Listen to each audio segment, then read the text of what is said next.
श्रील प्रभुपाद के तात्पर्य में से भागवत में से एक श्लोक और तात्पर्य पढ़ेंगे।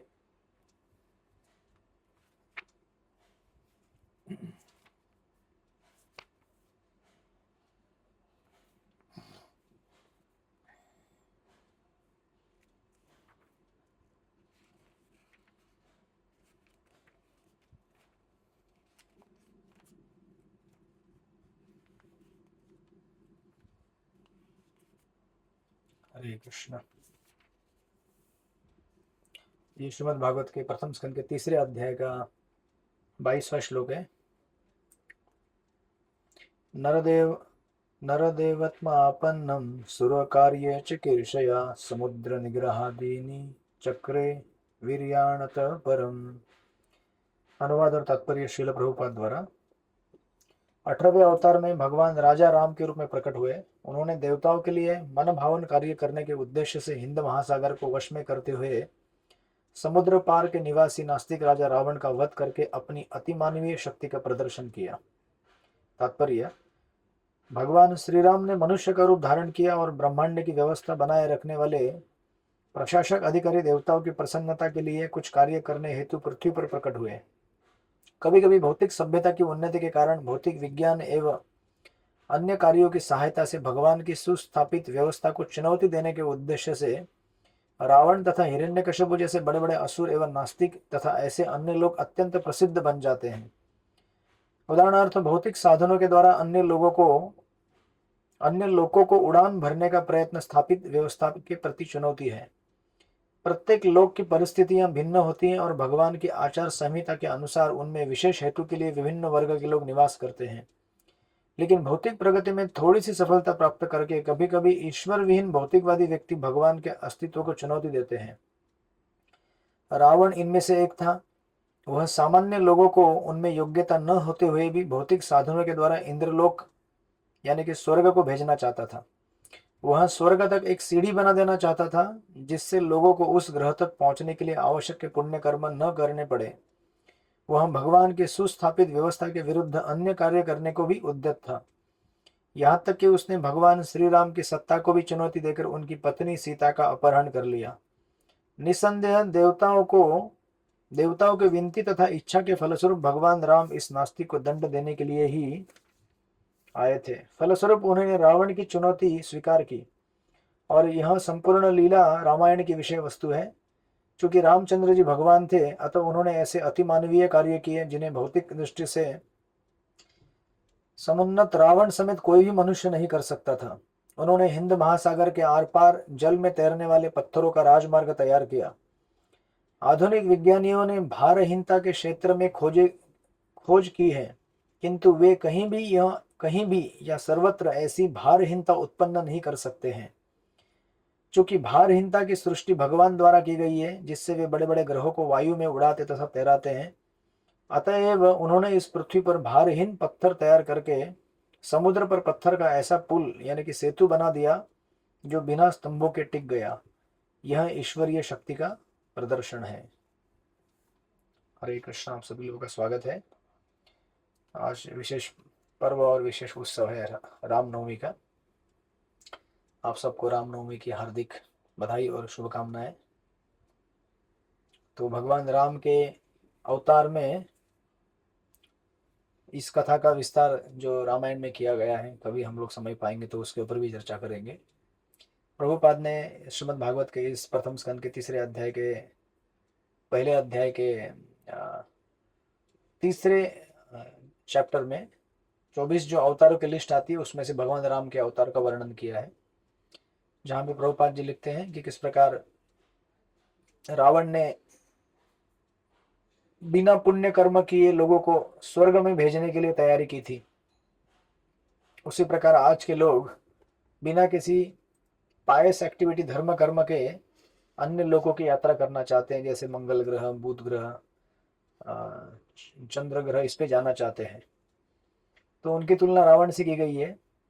जिस प्रकार रावण किसी भी तपस्या के बगैर लोगों को उच्च लोकों में भेजना चाहता था, उसी प्रकार हमारी अवस्था है आज के इस कलयुग में। और इस प्रकार जब उसने भगवान को चैलेंज किया तो भगवान किस तरह से अवतरित होकर इसका वध किए, इसका वर्णन रामायण की विषय वस्तु है, जिससे आप लोग परिचित है, अवगत है। इसकी कथाओं का बड़ा विस्तार है, और आज शाम को परम पूज्य राधानाथ स्वामी महाराज भी इसका विस्तार करेंगे। राधा गोपीनाथ मंदिर से लाइव टेलीकास्ट होगा, आप लोग जहाँ भी होंगे वहाँ से सुन सकते हैं इसको। संध्या के समय में ये क्लास होगी 6:30 के आसपास। तो भगवान अनेक अनेक अवतार लेते हैं, और इन अवतारों का उद्देश्य मनुष्य जाति को ईश चेतना तक लेके जाने का एक प्रयास होता है।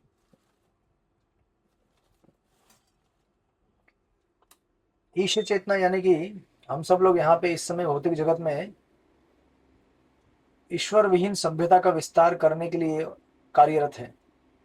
और ईश्वर विहीन सभ्यता मतलब जहां पर भोक्ता, गीता में जिसकी व्याख्या दी गई है, भोक्ता रामेन्द्र तपसाम सर्वलोक महेश्वरम श्रीदम सर्वभूतानाम ज्ञात्वा माम शांति मिच्छति। गीता के 5वें अध्याय के 29वें श्लोक में कृष्ण कहते हैं, मैं भोक्ता हूं क्योंकि मैं निर्माता हूं। जो निर्माता होगा वही भोक्ता होगा ना, जो निर्माता नहीं है वो भोक्ता कैसे हो सकता है। और कृष्ण कहते हैं कि जितने भी सारी चीजें संसार में है, उन सब चीजों का एंजॉयर और मालिक मैं हूं। अगर आप इस बात को स्वीकार करें, मुझसे सहयोग करें, तो आप शांति से रह सकते हैं। तो हम लोग जिस ईश्वर विहीन सभ्यता का विस्तार कर रहे हैं और जिसकी वजह से कष्ट पा रहे हैं, उसी ईश्वर विहीन सभ्यता के अंतर्गत कष्ट पा रहे बद्ध जीवों को भौतिक मोह माया से और माया जाल से मुक्त करने हेतु भगवान अलग अलग रूपों में अवतार ग्रहण करते हैं। उन्हीं का अवतार था उसमें से एक भगवान रामचंद्र जी का। और भगवान राम जब आए तो उन्होंने भी नाम की महिमा का विस्तार किया, जैसे हम लोग यहाँ पे इस समय नाम की महिमा का विस्तार देख रहे हैं। तो स्वयं भगवान को जब आप देखेंगे, लंका के पे जब उन्होंने चढ़ाई की थी सीता का खोज करने हेतु, तो उन्होंने अपने नाम की महिमा का उजागर करते हुए अपने नाम को पत्थर पे लिखवाया, और वो पत्थर जब पानी में फेंके गए तो पानी में वो पत्थर तैर रहे थे। राइट। तो कोई बोलेगा कि ऐसे थोड़ी होता है, कुछ आप कुछ भी बोलते हैं, हमने तो नहीं देखा है कहीं पे ऐसा। आजकल देखने को मिलता है कि कहीं तैरते हुए नहीं देखने को मिलती, मतलब आपकी दृष्टि अगर संकुचित होगी तो आपको कुछ दिखेगा ही नहीं। लेकिन अगर आप ठीक से अभ्यास करेंगे, अगर रात को आप आकाश में देखते हैं तो इतने सारे ग्रह तारे आपको आकाश में तैरते हुए दिखते कि नहीं दिखते। ये तो आपको भूगोल भी कहता है, ज्योग्राफी, एस्ट्रोनॉमी आज का आधुनिक, कि किस तरह से सारे ग्रह आकाश में तैर रहे हैं। तो उसके अंदर ये तैरने की कैपेसिटी कहाँ से आ गई भाई? ये सारी कैपेसिटी किसने बनाई है? भगवान ने बनाई है। भगवान की इच्छा से, भगवान की शक्ति से वो लोग आकाश में हवा में तैर रहे हैं। तो भगवान के लिए एक पत्थर को पानी में तैराना कोई बहुत कठिन कार्य है क्या? कतई नहीं है। तो जिसको समझ है, जिसको अकल है, जिसको बुद्धि है, जो गुरु साधु शास्त्र के वचनों को सुनता है, पढ़ता है, उसके लिए तो कतई आश्चर्य नहीं है ये। राइट। तो भगवान ने अपने नाम की महिमा का विस्तार किया। और एक प्रसंग ऐसा आता है, एक बार जब नारद मुनि भ्रमण करते करते भगवान रावण से मिले थे। रावण जब विश्व विजेता बनने की चेष्टा करते हुए पूर्ण भ्रमण कर रहे थे पूरे ब्रह्मांड में, तो वह नारद मुनि से मिले। और नारद मुनि से मिलकर उन्होंने कहा कि आप मुझे अमर बना दो। ये जितने भी असुर होते हैं ना, इनको अमर बनना होता है। हरे कृष्ण। सबको अमर बनना है, लेकिन शॉर्टकट तरीके से। हम में से बहुत सारे लोग अमर बनना चाहते हैं, तो हम लोग क्या करते हैं, हम लोग बाल पक गए तो मेहंदी लगा लेते, नहीं बोले मेरे बाल अमर हो गए। अभी दांत झड़ गया तो फिर अपन डुप्लीकेट दांत लगा लेते हैं, मेरा दांत अमर हो गया। त्वचा में झुर्रियाँ पड़ती है तो क्रीम लगा लेते हैं, मेरी क्रीम देखो अभी त्वचा अभी भी चमक रही है। कमर टेढ़ी हो जाती है तो हाथ में एक लाठी लेके आता है, बोलता है देखो अभी मैं सीधा चल रहा हूँ। डाइजेस्टिव फायर खत्म हो गया तो उसको मिक्सर में पीस के पी लेता है, जो चबा नहीं सकता उसको। तो इस तरह से इंसान आज के युग में रावण से कम नहीं है। वो भी भरपूर रावण की मनोवृत्ति लेकर चल रहा है। तो इस तरह से एक बार रावण को मिले थे नारद मुनि, तो उसने बोला कि मेरे को अमर होना है। जैसे हम लोग भी बोलते रहते हैं, हमको भी अमर होना है, मरना नहीं जीना है। राइट। तो रावण बोले कि विद्या सिखाओ मुझे अमर बनने की, जल्दी सिखाओ मुझे विद्या, अमर कैसे बनना होता है। तो इसके उत्तर में नारद मुनि बोले, हरे कृष्णा प्रभु, ऐसे विद्या नहीं सीखी जाती। आप पहले हर शुक्रवार को 4 बजे जूम के क्लास में आइए। आप शांति से बैठिए और जो कथाक्रम हो रहा है उसको विनम्र भाव से बैठकर सुनिए। तो नारद मुनि ने कहा कि आपको शिष्य बनना पड़ेगा। ऐसे थोड़ी ना कोई विद्या देता है, अमर बनने की विद्या आपको ऐसे मिलेगी। पान पट्टी के टपरी में खड़े रहो और बोलो अमर बनाओ मुझे, अभी सिखाओ विद्या। बस स्टैंड में बैठो, बोलो अमर बनाओ अभी मुझे, थोड़ी होता है ऐसे। तो बोले पहले सरेंडर करो। तद्विद्धि प्रणिपातेन परिप्रश्नेन सेवया उपदेक्षन्ति ज्ञानम ज्ञानिनस्तत्त्वदर्शिनाम। गीता के 4 अध्याय के 35वें श्लोक में कृष्ण कहते हैं विद्या लेने की विधि होती है पहले नम्र होना और सेवा करना। बिना सेवा किए और विनम्र हुए विद्या हम ग्रहण नहीं कर सकते। वैसे बिना विनम्र हुए सेवा तो हो नहीं सकती। पहले विनम्र होना होता है, फिर सेवा होती है, उसके बाद फिर गुरु के जो वचन है हमारे हृदय के अंदर उतरना चालू होंगे। बिना विनम्र हुए और सेवा किए हम उसको डाइजेस्ट नहीं कर पाएंगे। तो नारद मुनि ने बोला, उसको तो गुस्सा हो गया हो, बोला ऐसे नहीं हमको सुनाते हो, हमको सिखाओगे ज़्यादा। तो उसके पास तलवार थी एक चंद्रहास करके, उसने निकाली तलवार, बोले अभी काट देता हूँ तुमको। उसने जोर से तलवार घुमाई। हरे कृष्ण, क्या होने वाला था, नारद मुनि को क्या होगा। उनका शरीर थोड़ी हमारे जैसा पंच महाभूतों से बना हुआ है। और तलवार उनके शरीर से आर पार गई। जो आर पार गई तो डर गया रावण, बोला अरे जादू करते हैं हमारे साथ। तो उसने और एक बार घुमाया, फिर सोचा कि इस बार अगर नहीं चला वार तो दूसरी बार चलेगा। फिर भी नहीं चला, आर पार चले गए। ऐसे 2-3 बार किया, आर पार चले गए। अब तो हरे कृष्णा, हवा टाइट हो गया। डर गया रावण, बोला ये तो बहुत खतरनाक है यार, ये तो मरता ही नहीं है। तो जब उसने देखा कि राम को कुछ नहीं, सॉरी नारद मुनि को कुछ हो नहीं रहा है, तो नम्र हो गया। असुर भी ऐसे होते हैं, बहुत कोशिश करते हैं पहले प्रकृति पर विजय प्राप्त करने की। हाँ, अभी एक व्यक्ति कर रहा है मिडल ईस्ट में प्रकृति पर विजय प्राप्त करने की, लेकिन नम्र होते जा रहा है दिन ब दिन। हाँ, हमें भी वो प्रवृत्तियां होती है, हम भी ट्राई करते हैं। तो कोई बड़ा रावण है तो हम छोटे छोटे रावण हैं।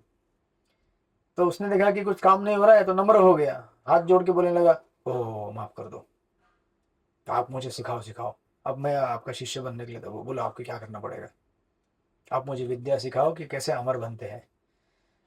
तो नारद मुनि बोले हाँ ठीक है, अभी सिखाते हैं आपको। बड़ा आसान है, बड़ा सिंपल है। अगर अमर बनना है, अमर बनना मतलब क्या होता है, इस भौतिक जंजालों के जटिलताओं से मुक्त होकर आध्यात्मिक जगत को प्राप्त करना, आध्यात्मिक चेतना को प्राप्त करना। बोले आपको अमर बनने के लिए बहुत सिंपल सी चीज करनी है, वो है राम का नाम लेना पड़ेगा। हरे कृष्णा।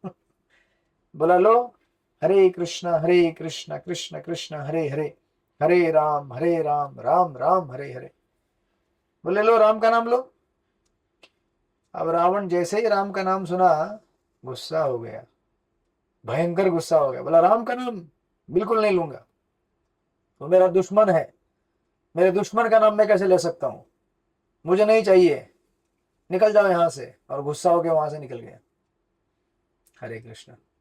यहीं पे रावण की कहानी खत्म हो गई। सोचो अगर उस दिन अगर उसने नाम लिया होता राम का, तो उसकी लंका भी बच जाती, वो भी बच जाता, भक्त बन जाता। लेकिन नहीं सुना उसने। कहने का तात्पर्य ये है कि हम लोग कैसे होते हैं ना, कि हम लोगों को प्रोडक्ट चाहिए, लेकिन उस प्रोडक्ट को प्राप्त करने के लिए जिस प्रोसेस के थ्रू जाना है उस प्रोसेस को फॉलो नहीं करना चाहते हम लोग, उस प्रक्रिया को फॉलो नहीं करना चाहते, खाली प्रोडक्ट चाहिए हमको। हाँ, जीवन में खुशी चाहिए, सुख शांति चाहिए, लेकिन उसके लिए जो करना पड़ेगा वो करने के लिए तैयार नहीं हूं मैं। सब अच्छे चाहिए रिश्ते, किसी से झगड़ा नहीं होना चाहिए, तो नम्र होने का अभ्यास करो। नम्र होने के लिए बलिदान देना पड़ता है अपने अहंकार का, नहीं वो नहीं कर सकता मैं। तो कैसे हो जाओगे नम्र, नम्र नहीं होगे तो कैसे रिश्ते अच्छे होंगे। हाँ, अगर एक स्टूडेंट को अच्छे नंबर लाने हैं तो उसको मेहनत करना पड़ेगा ना, साल भर पढ़ाई करना पड़ेगा। हमको बिना पढ़ाई के मार्क्स चाहिए, ऐसा थोड़ी होता है। और वो भी आप पढ़ाई करेंगे तो भी किसी ऑथराइज यूनिवर्सिटी के या स्कूल के थ्रू पढ़ाई करना पड़ेगा आपको, ऐसे कहीं भी पढ़ाई करके नहीं चलता है ना। दो चीज़ें, मेहनत, लेकिन मेहनत भी आपको ऐसे करनी है जहाँ ऑथराइज्ड तरीका आपको मिले मेहनत करने का। तो अधिकांश लोग ऐसे होते संसार में जिनको सब कुछ चाहिए, जीवन में सुख चाहिए, शांति चाहिए, समाधान चाहिए, सब कुछ अच्छा चाहिए, लेकिन भगवान का नाम वो नहीं कर सकता मैं। तो फिर हमारी गति भी कैसे होने वाली है, रावण के जैसे होने वाली है। तो प्रोडक्ट तो चाहिए सबको, लेकिन प्रोसेस वो नहीं फॉलो कर सकता मैं। और अधिकांश जो इस युग में जो लोग हैं, 99.999% इसी कैटेगरी में आते हैं।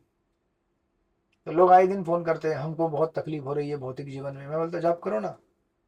नहीं, जाप नहीं कर सकता मैं। तो फिर क्यों पूछ रहे हो? संसार में दो ही चीज़ें हैं, या तो भगवान या तो माया। अभी चुनाव आपको करना है, या तो भगवान को पकड़ो, तो फिर जीवन में असीम सुख शांति प्राप्त होगी आपको।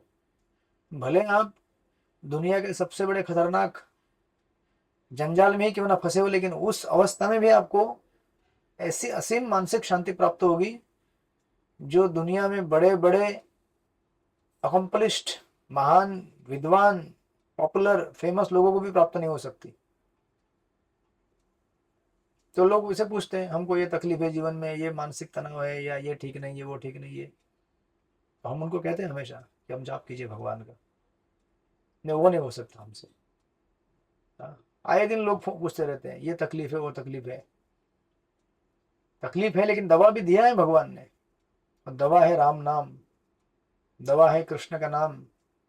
इस कलिकाल में भगवान के नाम के अलावा और कोई मार्ग नहीं है, साधन नहीं है हमको। कलेर दोषो निधिराजन हस्तीय का महान गुण, कीर्तनाय कृष्ण से मुक्त संगम परम व्रजत।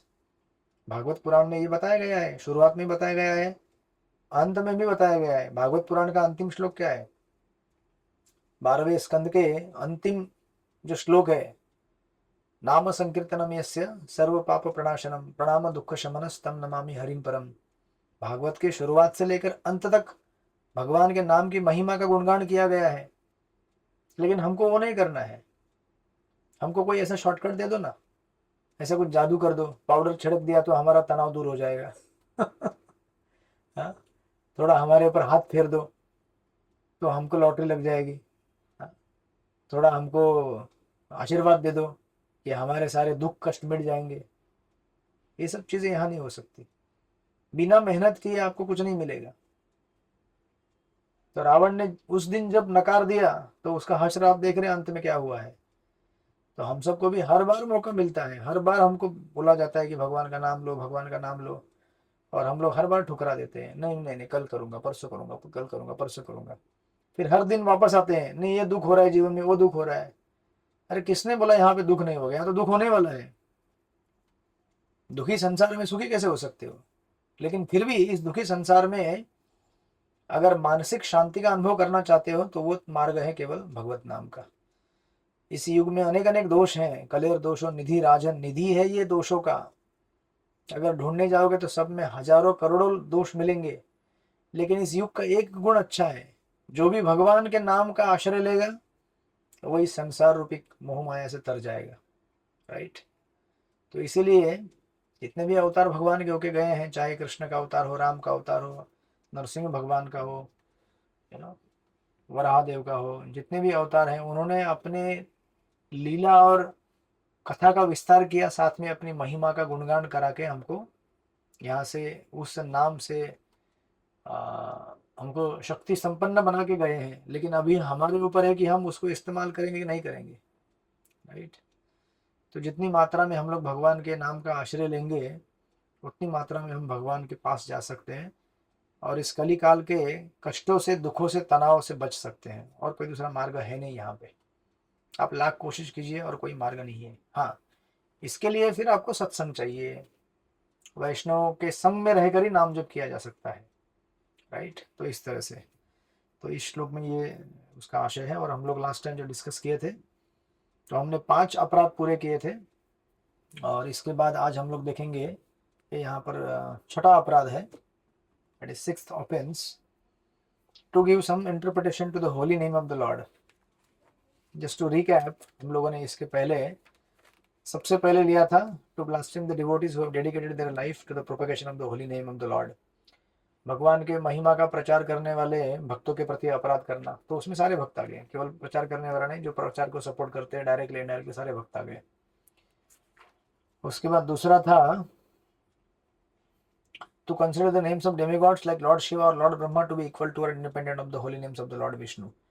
भगवान विष्णु के नाम को उनसे अभिन्न मानना और उनके नाम की तुलना देवताओं से करना या देवताओं के नाम से कम मानना, ये दूसरा अपराध था। तीसरा अपराध था गुरु की अवज्ञा करना, गुरु के आदेश की अवज्ञा।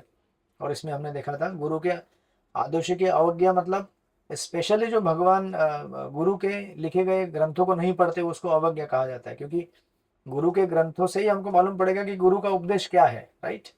इसलिए श्रील प्रभुपाद की पुस्तकें न पढ़ना यह अपराध है। दैट इज थर्ड था। चौथा श्रुति शास्त्र निंदनम, ऐसे ग्रंथों की निंदा करना जिन ग्रंथों में भगवान के महिमा का गुणगान किया गया है और जो ग्रंथ वैदिक ग्रंथ की ओर संकेत करते हैं, जैसे रामायण हो गया, महाभारत हो गया। कोई बोलेगा डायरेक्टली वेद थोड़ी है, लेकिन वेद है ये डायरेक्टली, तो पंचम वेद कहा गया है, राइट। और बाकी पुराण हो गए तत्सम। उसके बाद पांचवा हमने डिस्कस किया था to consider the glories of the chanting of the Hare Krishna to be an imagination और एग्जेगरेशन। भगवान के नाम की महिमा को काल्पनिक समझना कि अरे एक भगवान का नाम लेने से मुक्ति मिल सकती है, ऐसे कैसे मिल सकती है? मिल सकती है, राइट। उसमें उतनी शक्ति है। तो हमने वो लास्ट क्लास में डिस्कस किया था। और आज हम डिस्कस करेंगे छठा अपराध और उसके आगे वाले। छठा अपराध है to give some interpretation to the holy names of the lord. इसी को कहा गया अर्थवाद। इंटरप्रिटेशन मतलब भगवान के नाम के महिमा को कुछ अपने मन गढ़ंत अर्थ लगाना कि इसका अर्थ ये हो सकता है, उसका अर्थ हो सकता है, भगवान के नाम की महिमा को, राइट। जैसे उदाहरण के लिए एक आचार्य थे वल्लभाचार्य, जो चैतन्य महाप्रभु के पास आए और चैतन्य महाप्रभु को बोलने लगे कि मैंने एक भगवान के नाम के ऊपर एक बुक लिखा है, भगवान के नामों के अर्थ का, तो मैं आपको बताना चाहता हूँ। तो महाप्रभु बोले कि क्या बताना चाहते हो? तो उन्होंने कहा कि ठीक है, देखो मैंने लिखा है अर्थ, कृष्ण शब्द का अर्थ क्या होता है? तो वो बोलने लगे कृष्ण मतलब ऑल अट्रैक्टिव और ना मतलब मुक्ति। कृष्ण मतलब सर्वाकर्षक और ना मतलब मुक्ति। तो जब महाप्रभु ने सुना तो बोलने लगे मुझे कुछ ज्यादा मालूम नहीं है, मुझे भगवान का खाली एक ही नाम का अर्थ मालूम पड़ता है। भगवान कृष्ण कौन है? श्याम सुंदर है और यशोदानंदन है। श्याम सुंदर श्याम वर्ण के है वो, और यशोदानंदन ये यशोदा के नंदन है, यशोदा के पुत्र है, राइट। जैसे हम राम को कहते हैं कौशल्य नंदन, राइट, दशरथ नंदन। तो बोले मुझे इसके अलावा कुछ ज्यादा अर्थ मालूम नहीं है। तो ऐसा नहीं कि वो अर्थ नहीं है वल्लभाचार्य ने जो दिया था कृष्ण शब्द का अर्थ, कृष्ण मतलब ऑल अट्रैक्टिव और ना मतलब लिबरेशन। लेकिन महाप्रभु क्या कहना चाहते हैं? I want to keep things very simple, मुझे सब सिंपल चीज जाननी है, ज्यादा कॉम्प्लिकेटेड चीज जाननी नहीं है। भगवान के नाम का अर्थ क्या होता है? भगवान का नाम होता है, सिंपल है कि नहीं? उसमें ज्यादा अगर आप कॉम्प्लिकेशन करेंगे, जैसे ये पूरे अपराध का कहने का अर्थ क्या है? भगवान के नाम को इंटरप्रिटेशन देना या फिर उसमें अर्थवाद करना। इसका अर्थ ये होता है कि जैसे कुछ योगी होते हैं जो हिमालय में तपस्या करते हैं, साधना करते हैं, या फिर कोई ब्रह्मवादी रहेंगे, वो क्या करते हैं? भगवान के नाम का केवल अपनी योग साधना के लिए उपयोग करते हैं और उनकी योग साधना में सिद्धि होने के बाद भगवान के नाम को छोड़ देते हैं, नकार देते हैं। जैसे कभी अगर आपको ध्यान करना है तो आप क्या करेंगे? ध्यान करने के लिए कुछ लोग ऐसे होते हैं जो सामने एक बिंदु रखते हैं, कैंडल की लाइट का एक दिया रखते हैं, बोलते हैं उसमें फोकस करो, राइट। और फिर एक बार फोकस बन गया तो उसको फेंक दो। उसी प्रकार कुछ लोग कहते हैं कि भगवान के नाम को हम क्या करेंगे? इस्तेमाल करेंगे भक्ति, भगवान की भक्ति नहीं बोलते वो लोग, ब्रह्मस्तर प्राप्त करने के लिए। एक बार ब्रह्मस्तर प्राप्त हो गया तो फिर मुझे अभी क्या जरूरत है भगवान की? निकाल दो, भगवान की जरूरत नहीं है, राइट। सो इस तरह से हम अगर ऐसा सोचें कि भगवान का नाम किसके लिए है, हम आज भगवान के नाम का इस्तेमाल कर रहे हैं कुछ अपना दुख या सुख मिटाने के लिए, और फिर एक बार दुख सुख मिट गया तो फिर भगवान को नाम छोड़ना, हमको लेने की जरूरत नहीं है, ये इस प्रकार का विचार जो है गलत धारणा है। राइट, हमें याद रखना चाहिए कि भगवान का नाम जब हम लेते हैं तो उस नाम से हमें मिलने वाला जो आनंद है वो तो खाली बाई प्रोडक्ट है। वास्तव में हमें भगवान का नाम जाप करने से क्या मिलना चाहिए? भगवान का प्रेम। क्योंकि प्रेम अगर हमको एक बार मिल गया तो प्रेम में आनंद, शांति, सुख सब कुछ ऑटोमेटिक है। सिर्फ आनंद प्राप्त करके खुश मत हो और छोड़ मत दो नाम को। जैसे प्रभुपाद को पूछा था किसी ने कि अगर आप जाप करते हैं, इतना हरे कृष्ण महामंत्र जाप करते, तो इस हरे कृष्ण जाप करने का उद्देश्य क्या है? इससे क्या मिलेगा हमको कल? हम क्या चाहते हैं जिंदगी में, आखिर अंत में क्या चाहिए हमको?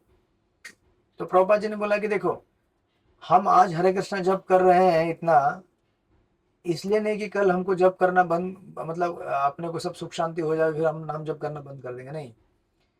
प्रभुपाद बोले we are chanting Hare Krishna so that tomorrow we can chant more Hare Krishna. आज हम लोग नाम जाप कर रहे थे कि कल हम लोग और नाम जाप कर सके। आप समझे कि नहीं समझे?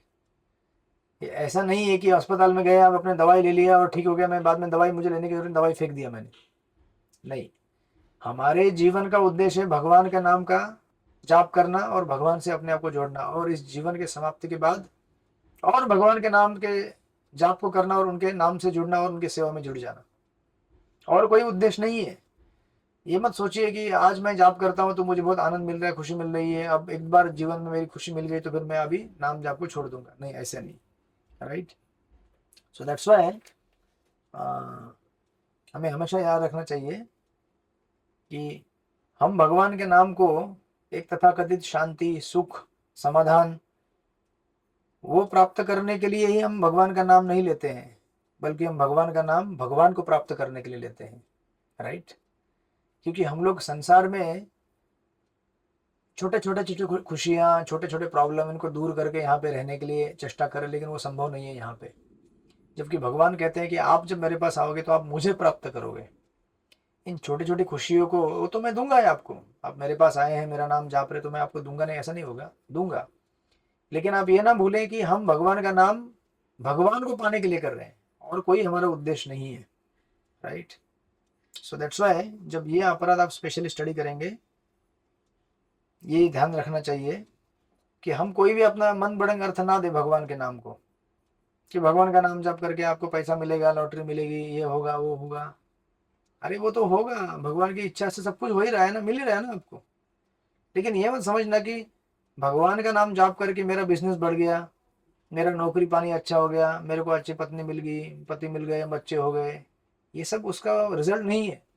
भगवान के नाम का जाप करने से रिजल्ट क्या है? भगवान स्वयं मिलना आपको, ये सबसे बड़ा रिजल्ट है ना। इसलिए नहीं तो हमारे एक भक्त थे, बहुत हो गया उनको, 1 साल हो गया लगता है मेरे से, उनको मिला था मैं एक बार। भक्त मतलब नए नए व्यक्ति जुड़े थे, तो वो बोलने लगे कि प्रभु जी पता है क्या हुआ? मैं बोला क्या हुआ क्या हुआ? एक दिन अचानक आए, बोले मेरे बेटे का एक नंबर आ गया, फर्स्ट नंबर आ गया। वो कुछ तो ऑल इंडिया सीईटी एग्जाम रहता है, वो नीट रहता है, जो भी रहता है। तो बोले अरे वाह, एक नंबर आ गया, वेरी गुड। बोले कैसे आ गया? तो बोलने लगे मेरा बच्चा मालूम है आपको, जब नीट की एग्जाम तैयारी कर रहा था तो वो रोज एक माला करता था महामंत्र का। तो मैंने बोला वाह बहुत बढ़िया है, चैंटिंग करने से उसका। तो उनका कंक्लूजन क्या था? उनका कंक्लूजन था कि वो माला करता था इसलिए उसका एक नंबर आ गया। तो इसमें कुछ गलत है नहीं? गलत है कुछ? एब्सोल्युटली नहीं है। भगवान का नाम जाप करने से उसके अंदर कंसंट्रेशन आ गया होगा, शुद्धि आ गई होगी, और उसका फोकस ज़्यादा हो गया होगा, और उसका अच्छा पढ़ाई हुआ तो नंबर आ गया। इसमें एब्सोल्युटली कोई गलत बात नहीं, लेकिन गड़बड़ तो हो गई ना। मतलब आपका निर्णय क्या हो गया जीवन का, कि भगवान का नाम जप करके क्या होता है? ऑल इंडिया सीईटी में एक नंबर आता है। इसके अलावा और कुछ मिलता नहीं है भगवान का नाम जप करके। अरे भगवान का नाम जाप करके आपको भगवान नहीं मिल पाए और बाकी सब कुछ मिल गया, तो फिर आपके नाम जाप करने का सारा प्रयास असफल रहा। क्योंकि आपको संसारिक चीजें मिल जाए वो मेन उपलब्धि नहीं है नाम जाप की। नाम जाप की मेन उपलब्धि है आपको भगवान प्राप्त हो गए। राइट, फिर उसके बाद कुछ ऐसा 6-7 महीना हो गया, मैंने पूछा कैसे चल रहा है, तो पता चला कि वो तो माता जी गायब। सत्संग से गए वो, और दूसरे किसी इसमें से उन्होंने दीक्षा उक्षा ले लिया। और मैंने पूछा 16 माला, तो अभी नहीं होते 16 माला बिला, कुछ माला बिला छोड़ दिया। ये परिणाम होता है। हम भगवान के नाम को ये ना सोचे कि खाली वो हमें भौतिक वस्तु देने के लिए आया है। वो तो आपको मिल ही जाएगी, भगवान की कृपा से मिल ही रही है ना। नहीं मिल रही है क्या? मिल रही है। लेकिन समझने की कोशिश करें कि भगवान का नाम जाप करके आपको भगवत प्रेम प्राप्त होना चाहिए, भगवान के प्रति आकर्षण हमारा बढ़ना चाहिए, भगवान से प्रीति होनी चाहिए, वैष्णव की सेवा करने के लिए रुचि मिलनी चाहिए, तब नाम जाप का असली आपके ऊपर असर हुआ है। अदरवाइज नाम जाप का ये जो इफेक्ट है, एक्सटर्नल इफेक्ट, कि मेरा एक नंबर आ गया, मुझे बिजनेस में ज़्यादा बढ़ोतरी मिली, ये सब टेम्पररी रिजल्ट है उसका।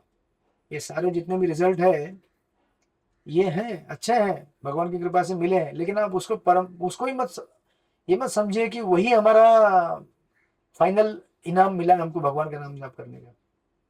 तो ऐसा सोचने से, करने से क्या हो सकता है? अपराध हो सकता है हमसे, और इवेंचुअली हमारा नाम जब बंद भी हो जाएगा। क्योंकि हो सकता है कल भगवान की इच्छा से आपका एक नंबर नहीं आया तो फिर आप बोलेंगे अरे बाप रे, चैंटिंग करने की वजह से मेरा नंबर नहीं आया, बोलेंगे फिर आप। अगर आप आज बोल रहे हैं कि चैंटिंग करने की वजह से नंबर आया आपका, तो कल ये भी बोल सकते हैं ना कि चैंटिंग करने की वजह से मेरा नंबर नहीं आया लगता है, अभी मैं कल से चैंटिंग बंद कर रहा हूँ।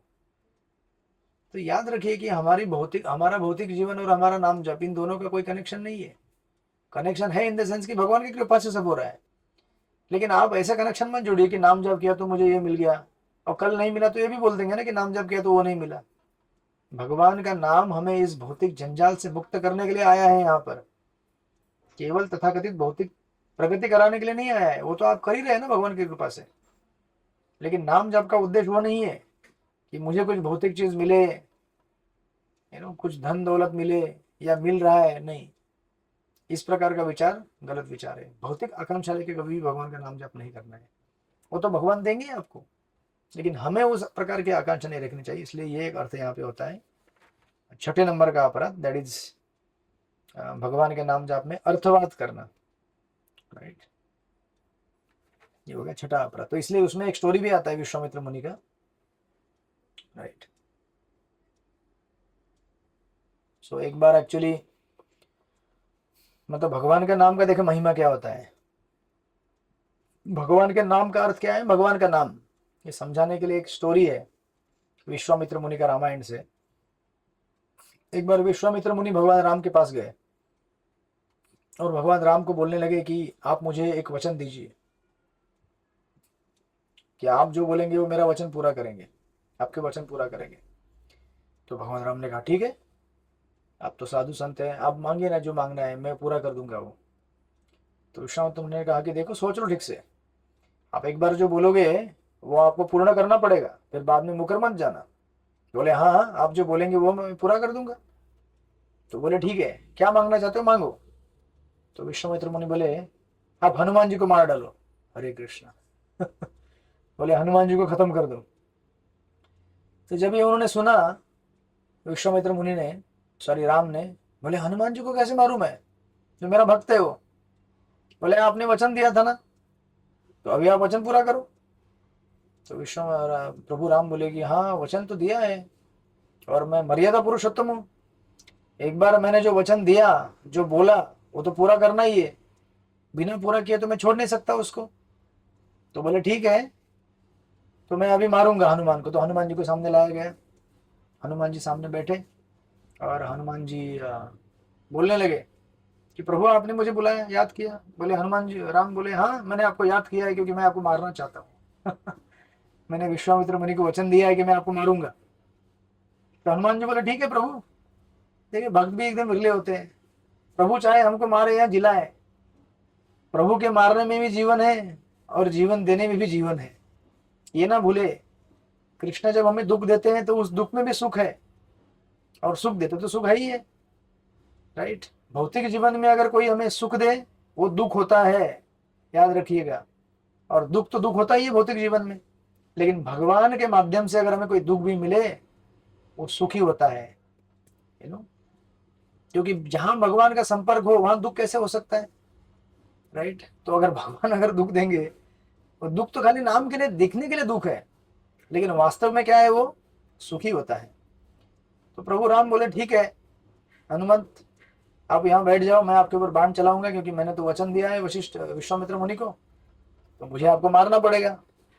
तो हनुमान जी बोले ठीक है, मैं अभी बैठता हूँ। तो हनुमान जी सामने बैठे ध्यानावस्थ होकर, और सामने प्रभु राम अपना तीर लेकर बोले अभी मैं बाण चला के आपको खत्म करने वाला हूँ। तो हनुमान जी क्या कर रहे थे उस समय? हनुमान जी राम नाम का जाप कर रहे थे, हरे कृष्ण कृष्ण कृष्ण हरे हरे, हरे राम राम राम हरे हरे। तो राम नाम का जाप चालू था और हनुमान जी राम नाम गा रहे थे। राम जी बोले ठीक है अभी मैं तीर छोड़ रहा हूं। उन्होंने तीर छोड़ा तो हनुमान जी को कुछ हुआ ही नहीं, उनके पास गए और गायब हो गया तीर। हनुमान जी को कुछ भी नहीं हो रहा था, जितना भी यहां से तीर लगा रहे थे राम जी, कुछ भी नहीं हो रहा था, आखिर कुछ हुआ ही नहीं उनको। तो हनुमान जी हंसकर कहने लगे, पता चला प्रभु आपको अभी? राम जी बोले क्या पता चला? अरे जिसका मैं नाम ले रहा हूं उसमें क्या शक्ति है जानते हैं आप? मैं किसका नाम ले रहा हूं? मेरे प्रभु राम का नाम ले रहा हूं। आप स्वयं साक्षात मेरे सामने खड़े हैं और आप उधर से बाण छोड़ के मुझे मारने की कोशिश कर रहे हैं, और मैं इस तरफ आपका नाम जप कर रहा हूं, लेकिन आपकी तरफ से आने वाला एक भी बाण मुझे टच भी नहीं कर पा रहा है। इसका अर्थ क्या हुआ? इसका अर्थ यह हुआ कि आपका नाम जो है आपसे अभिन्न है। आपके नाम में वही शक्ति है जो शक्ति आपके अंदर है। समझो अगर इस तरफ अगर राम और एक रूप में होते, उधर से दूसरे राम बाण मार रहे, तो ये राम थोड़ी उसको हनुमान जी को कुछ उससे कष्ट पहुंचने देते, तो भी रोक देते ना कि रुको, बाण यहां से आ रहा है, मैं रुकूंगा, मैं ऐसे रुकूंगा। तो वही काम उनके नाम ने किया। तो जो भी बाण आता था नाम उनको स्पर्श भी नहीं देता था हनुमान जी को। कहने का तात्पर्य यह है कि हनुमान जी ने कहा कि प्रभु आपके नाम का जो महिमा है आपसे भी बढ़कर है। आपका नाम आपसे भी ज्यादा शक्तिशाली है। देखिए आप स्वयं बाण चला रहे लेकिन मुझे कुछ हो नहीं रहा है, इसके विपरीत मैं खाली नाम जाप कर रहा हूं आपका और मैं सुरक्षित हूं। इसका अर्थ यह होता है कि भगवान का नाम मतलब भगवान, और कोई उसका अर्थ नहीं होता। इसलिए चैतन्य महाप्रभु का है ना, ये कृष्ण शब्द का अर्थ मुझे क्या समझ में आ रहा है? कृष्ण शब्द का अर्थ है सिंपल कृष्ण और कुछ नहीं, राइट। तो इसलिए ये जो छठा अपराध है हमें हमेशा ध्यान रखना चाहिए, to not to give any interpretation to the holy names of the lord. भगवान के नाम को कोई भी इंटरप्रिटेशन मत दीजिए, राइट। इंटरप्रिटेशन यानी कि उसका कोई भी काल्पनिक या फिर उसका कोई अर्थ मत दीजिए, फलाना फलाना भगवान के नाम का अर्थ ये होता है वो होता है। भगवान के नाम का अर्थ एक ही और वो है भगवान का नाम, दैट्स इट। और भगवान का नाम जाप करके हमें भगवान प्राप्त करने हैं और कुछ प्राप्त नहीं करना है। बाकी जो है आपको जो मिल रहा है भगवान की कृपा से। लेकिन आप जानबूझ के ये मत बोलिए कि मैं नाम जाप करूंगा तो मुझे इतना करोड़ रुपया मिलेगा, इतना मेरा कष्ट छूटेगा। वो तो छूटेगा ही भगवान की कृपा से, लेकिन हमें उसके लिए ये नहीं बोलना चाहिए भगवान से हमें केवल भगवान ही प्राप्त करने और कोई प्राप्त नहीं करना है। तो इस तरह से when we chant holy name of Krishna, that holy name of Krishna we are chanting for Krishna। भगवान का नाम जाप कर रहे हैं भगवान के लिए और किसी कारण के लिए नहीं। तो ये छठा अपराध है। उसके बाद सातवां अपराध होता है to commit sinful activities on the strength of the holy name. भगवान के नाम के बल पर पाप करना, राइट। इसे कहते हैं नामनो बलाद यस्य ही पाप बुद्धिर न विद्यते तस्य यमय ही शुद्धि। इसका अर्थ यह है कि भगवान का नाम जाप करके अगर हम किसी पापों को नष्ट करना चाहते हैं और हम ये सोचें कि अरे भगवान का नाम जाप करने से पाप खत्म हो जाते हैं, इसका मतलब मैं कल फिर वापस पाप कर सकता हूँ ना, और फिर मैं जाप कर सकता हूँ। आप बोलेंगे मैं तो बहुत स्मार्ट हूँ ना, भगवान से चैप्टर हूँ मैं बहुत, मैं तो ऐसे पाप करते जाऊंगा धोते जाऊंगा, पाप करते जाऊंगा धोते जाऊंगा। कपड़ा गंदा होता है तो वॉशिंग मशीन है ना, तो गंदा हो जाएगा फिर वॉशिंग मशीन में डाल दूंगा, फिर गंदा कर दूंगा फिर वॉशिंग मशीन में डालूंगा। ये कोई वॉशिंग मशीन का और कपड़े का उदाहरण नहीं यहाँ पे लागू होगा आपको, राइट। यहां पर आप अगर हम भगवान के नाम का उपयोग पाप दूर करने, ये पहली बार ठीक है, जब प्रथम बार हम भगवान का नाम जप करते हैं तो वो भगवान के नाम जप से हमारे जन्मों जन्मों के पाप नष्ट हो जाते हैं, सबको मालूम है, ये तथ्य है, सिद्ध है बात। लेकिन मन में इस प्रकार की धारणा लेकर भगवान का नाम जप करना कि मैं अभी नाम जप करता हूं ताकि मैं 2 घंटे बाद फिर पाप कर सकूं, क्योंकि पुराना जो अकाउंट है पाप का वो खत्म कर दिया, अभी नाम जप करूंगा तो खत्म हो रहा है पिछला, फिर मैं पाप करूंगा, फिर नाम जप करूंगा और नष्ट करूंगा, इस प्रकार की बुद्धि को बड़ा ही गंभीर तरीके से शास्त्रों में निंदा किया गया है। राइट, ऐसी बुद्धि नहीं होनी चाहिए हमारी।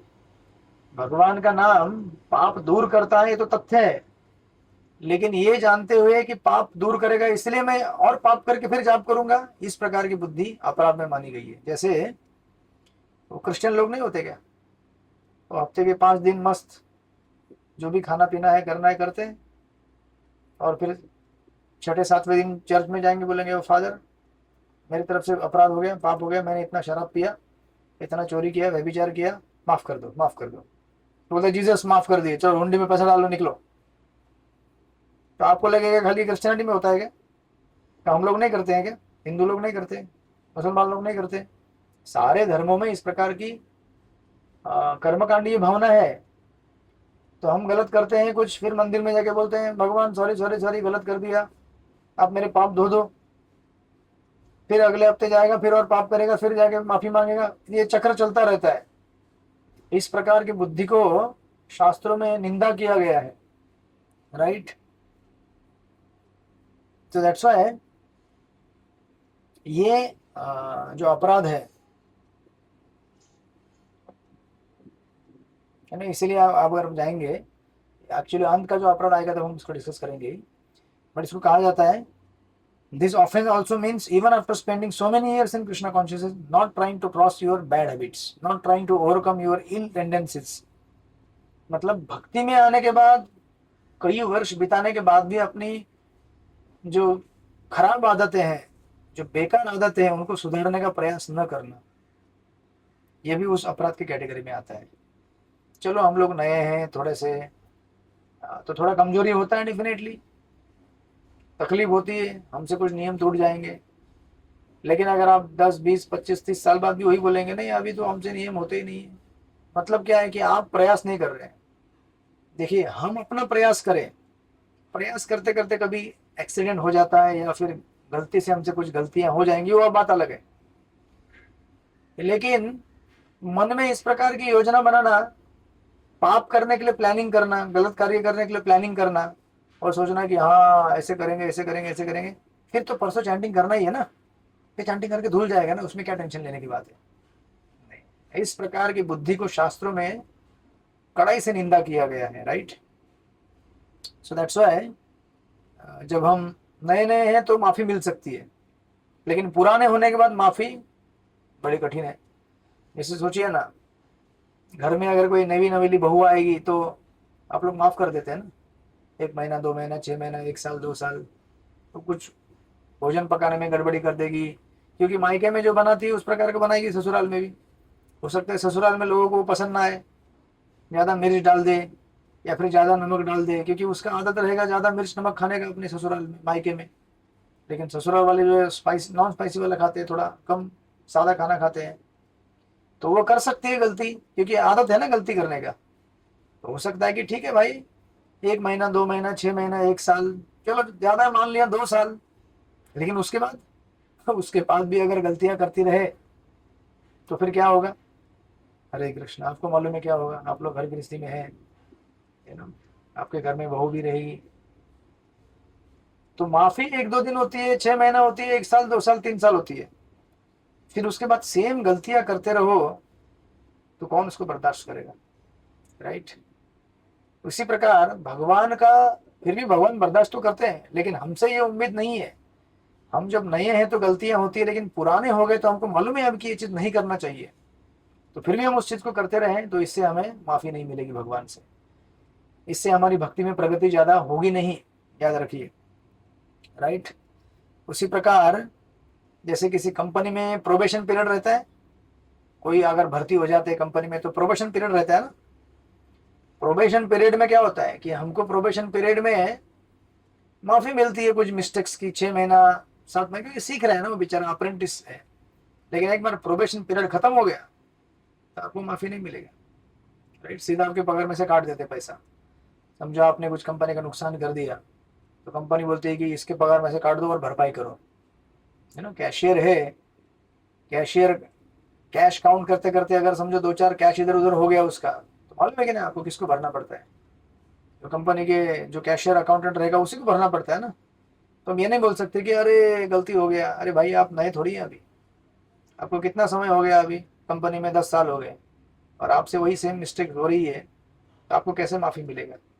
सो दैट्स वाई जब हम पुराने हो गए हैं तो हम, फिर भी भगवान तो माफ़ी करते ही हैं, ऐसा नहीं कि ना माफ़ नहीं करेंगे हमको। लेकिन हम क्यों उम्मीद करें कि मैं गलती करूंगा और फिर भगवान माफ़ करेंगे, गलती पे गलती करते जाऊंगा फिर माफ़ करेंगे? नहीं, इस प्रकार की भावना जो है वो अपराध में मानी गई है, राइट। दैट्स वाई जितना हम लोग ऊंचा जाएंगे, जितना हम आगे बढ़ेंगे, उतना हमसे उम्मीद होती है। देखिए जब हम नए नए रहते हैं तो बड़ी से बड़ी गलती को भी छोटा मान के माफ कर दिया जाता है। लेकिन जब हम पुराने हो जाएं तो छोटे से छोटी गलती को भी बहुत बड़ा माना जाता है, याद रखिएगा, right. So that's why so not try to fall victim to this habit. इस अपराध के प्रति हमको अगर सजग रहना है कि भगवान के नाम जाप के आधार पर हमें पाप नहीं करना है, भगवान के नाम के बल पर पाप नहीं करना है, तो हमको मेहनत करना पड़ेगा, राइट।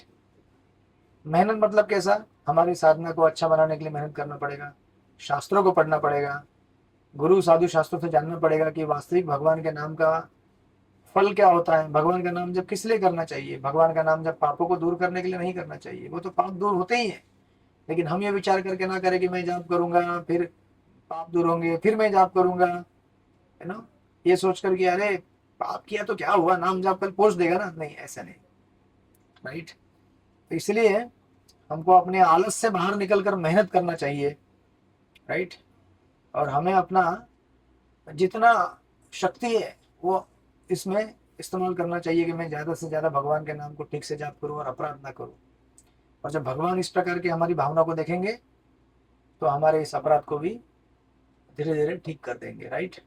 तो इस प्रकार से ये 7वां अपराध है, भगवान के नाम के बल पर पाप करना। नाम न बलादि से ही पाप बुद्धि न विद्यते तस्य यमैर ही शुद्धि, राइट। ये जो मेंटेलिटी है, कर्मकांड की भावना, ये हमारे भक्ति भाव के स्पिरिट को स्पॉइल कर देती है, राइट। हम लोग यहाँ पे क्यों आए हैं? भगवान का शुद्ध भाव से भजन करने के लिए, राइट। अन्याभिलाषित शून्यम ज्ञान कर्मादि अनावृतम अनुकूल्यनम कृष्णानुशीलनम भक्तिर उत्तमा। किसी भी प्रकार के भौतिक संसार की चीज हमको नहीं चाहिए, ना ही हमको कोई ज्ञानी बन के ब्रह्म ज्योति में जाना है, ना हमको किसी प्रकार के तथाकथित ज्ञान का अनुशीलन करना है, ना ही कर्म कांड में फंसना है। हमको शुद्ध भाव से भक्ति करनी है। शुद्ध भाव से भक्ति मतलब जो कृष्ण मेरे लिए देंगे वही मेरे लिए सही है, जो नहीं देंगे वो अवस्था भी मेरे लिए एकदम सही है राइट। क्योंकि भगवान बराबर जानते हैं मुझे क्या देना है, मुझे क्या नहीं देना है। तो हमें अनावश्यक की चिंता ना करते हुए, अपराधों को टालते हुए इस तरह से आगे बढ़ना चाहिए। तो ये 7 अपराध हैं। तो आज का विशेष रामनवमी का पर्व है, आप लोग बड़े उत्साह के साथ भगवान का पूजन सेवा सब कुछ कीजिएगा। और राम नाम की महिमा जिस प्रकार भगवान राम ने अपने अवतार में प्रकट करा के दिखाई, वही राम नाम की महिमा आज भी प्रकट है, यू नो। जब उन्होंने राम नाम, तो एक एक जगह ऐसा आता है कि जब भगवान खुद टेस्ट करना चाहते थे कि भाई अगर मैं लिख के डालूंगा तो मैंने डाला हुआ तैरेगा कि नहीं तैरेगा, पत्थर मैं अगर फेंकूंगा तो पानी में। तो उन्होंने क्या किया, वो सोच रहे थे कि सब लोग मेरा नाम लिख के पत्थर पानी में डाले तो पानी में पत्थर तैर रहा है, तो मैं अगर पत्थर फेंकूंगा तो तैरता कि ना देखता हूँ। तो उन्होंने पत्थर फेंका अपने हाथ से, तो तैरा नहीं, डूब गया।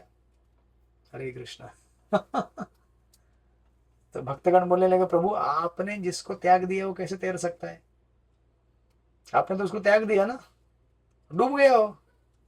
लेकिन ये बाकी जो आपके डिवोटी वानर जो है, हनुमान जी हैं, सुग्रीव है, विभीषण, ये सब क्या कर रहे हैं? आपका नाम लिख के पत्थर को पानी में डाल रहे हैं। तो उससे क्या हो रहा है? उस पत्थर को आपके नाम का सहारा है, इसलिए वो क्या हो गया? तर गया। जिसको आपके नाम का सहारा मिल गया वो संसार से तर गया, और जिसको आपके नाम का सहारा नहीं मिला, जिसको आपने फेंक दिया, वो कैसे तरेगा प्रभु? उसका तो डूबना निश्चित है, और वो डूब ही गया। राइट। तो भगवान अपने समक्ष देख लिए कि देखो मेरे भगवान के भक्तों का महिमा कितना है ना, मेरे भक्तों का महिमा कितना अगाध है कि वो मेरे नाम से तर जाते हैं, और मैं किसी को खुद तार नहीं पा रहा हूँ।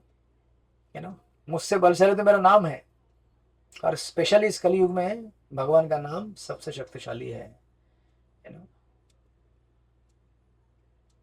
तो इसलिए वो कहा जाता है ना भागवत में और कई जगह पे, कृष्ण वर्णम तुषा कृष्णम सांगोपांगार्श पार्षदम यज्ञ संकीर्तन ही प्रायर यजंती सुमेध सह।